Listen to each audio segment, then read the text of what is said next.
Today marks the beginning of the Lunar New Year.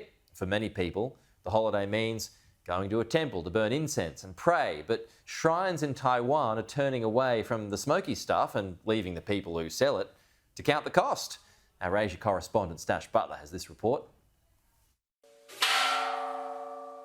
It's a cherished Taiwanese tradition that could be under threat. Incense burning over the Lunar New Year is believed to help send your prayers to heaven, travelling on the smoke itself. But despite smoggy scenes like this in central Taiwan, fears of lung damage and air pollution are turning some temples away. Taipei's most famous shrine banned burning incense in 2020. Others are cutting back.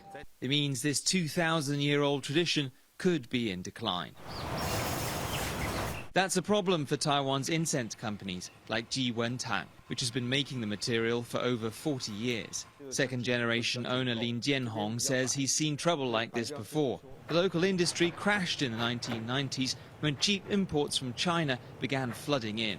Since then, Vietnam and Thailand have begun exporting here too. Facing international competition and now a drop in temple demand, Lin says his firm has changed tack.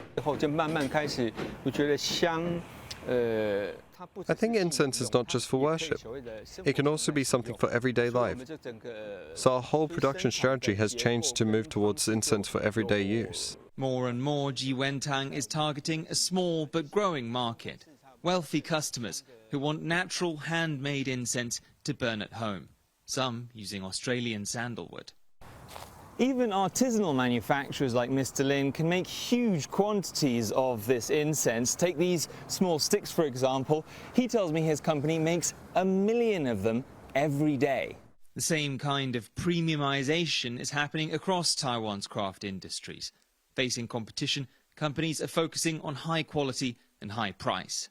In 2022, the sector earned nearly 4.3 billion Australian dollars in revenue, the most in 5 years. The success has been uneven. For incense firms, temples have long been a major source of demand. Mr. Lin says his business's revenues are growing, but that larger market is not easy to replace. It's this traditional industry's big bet, that as their millennia-old products grow rarer in temples, people bring more of their sacred scents back home.